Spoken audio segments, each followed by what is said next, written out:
going on YouTube? Welcome back to the channel. I'm bringing you an update to my Sala deck that I've been taking to locals for a while. It's slightly changed from my last profile, so I wanted to bring it here because I've been going undefeated and getting top 3 at my locals quite a lot recently with it, so, you know, there's that.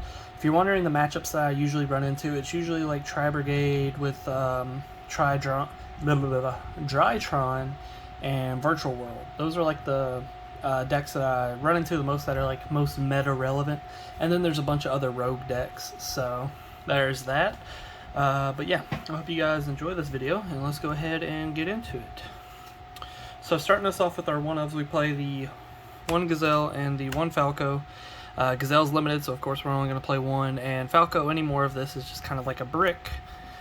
Our 2 ofs is 2 Jack Jaguar, 2 Spinny, and our 2 Foxy. The reason I'm still not playing 3 of this or 3 of this is because I haven't really had the issue of where I needed another one, and the deck seems to run just fine with me just running copies of 2 of these, and it also makes more room for other cards in the deck. So the saying is, if it ain't broke, don't fix it, and that's the way I'm looking at it. Then we play 3 Flame Buffalo. Again, I love this card. Super good. Chain blocks with Balinks and stuff. Draws cards.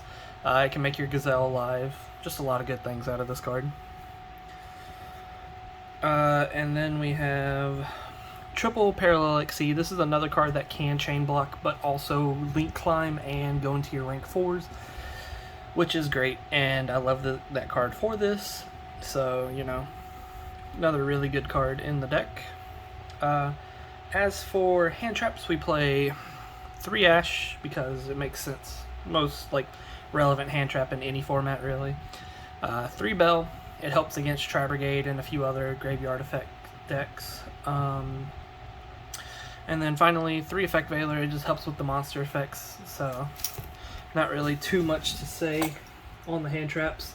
I do like these hand traps. I really don't think I'd ever change them for anything else. So yeah. Moving on to the spells, we play 1 Sanctuary and 1 Circle. This card's limited, so of course we're only going to play 1, and this card, any more than 1, is just kind of like a brick. I've seen some decks play 2 of this, and I don't like it. It's just too much of a brick to open with, and I just don't like the fact that it can really ruin hands if you draw it. Like, I mean, you could play even drawing it, but like it's not ideal. Like, it could ruin a good hand kind of thing, and I just don't like that. Moving on, we play 2 Will of the Salamangreat. I've seen some decks play this at 3. I've seen some decks play this at 2. I personally like 2 because it's just not that great of a card. It is good for like playing after like you get nibbed or something. It's good for that reason, but other than that, it's just not that great. Just being able to Monster Reborn something back, I mean, yeah, that's huge, and kind of being able to summon back a bunch more is kind of huge too. But at the end of the day, this card is somewhat searchable. I mean, you can send it off the Gazelle to then add it back.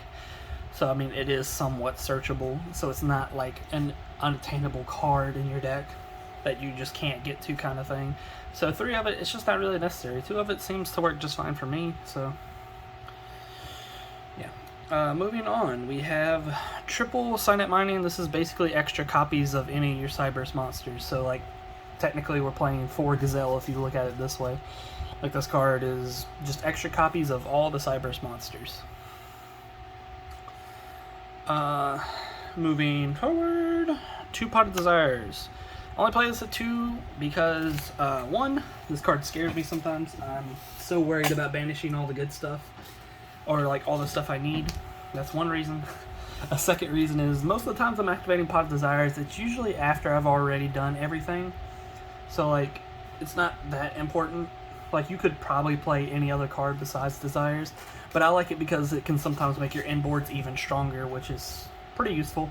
And if you draw like a hand that's not like that great, you can maybe Desires and try to make it better, which is another reason why I like the card. It's just consistency.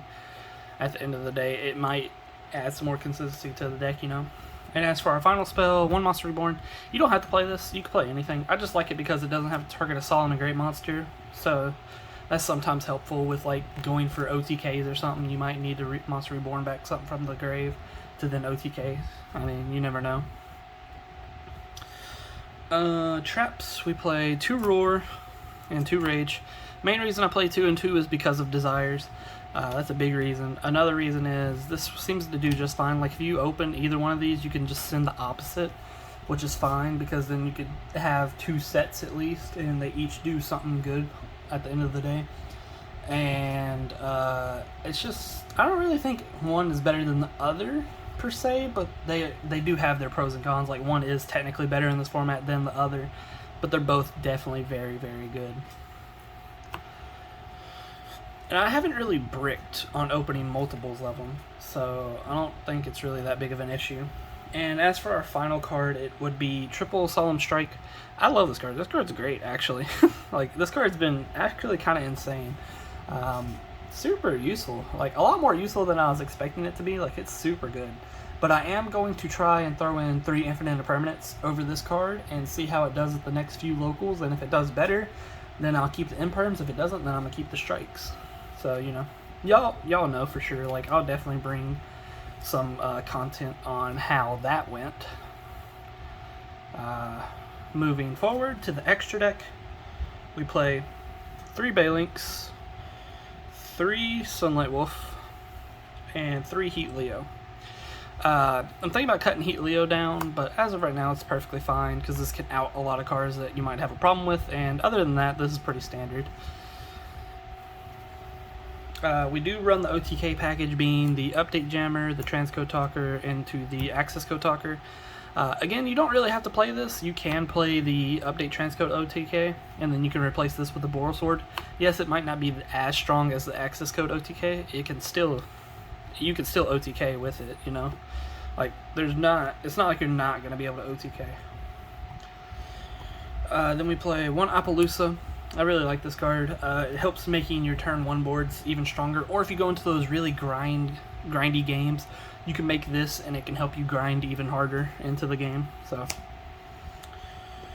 1 Mirage Stallion. It's at 1. I don't even think of it. I don't think if it was at 2 I'd play it at 2. I don't think. I might. I don't know. But this card's really good. It helps your turn 1 boards come out a lot easier per se, because it gives you a lot more freedom in what you're sending off the Gazelle, because now you don't have to send that level 4 to get your recycle going. You can just send anything else you might need to, as long as you're able to make the Mirage style, you know, like, as long as you're able to make it. Moving forward, we have Abyss Dweller. I recently added this because I just found it to be so good. Like, it's surprisingly good against the Tri-Brigade matchup and stuff. So I really like that fact, that it helps a pretty good bit in the Tri-Brigade matchup. It also helps against like few rogue decks at my locals. So I mean, it's just a good card. Like, you could literally play, like, you can run. You don't have to run Dweller. Like, you can run anything that might help at your locals, but at my locals, Abyss Dweller is really good. For another card that I really like, it's the number 60 Daenerys.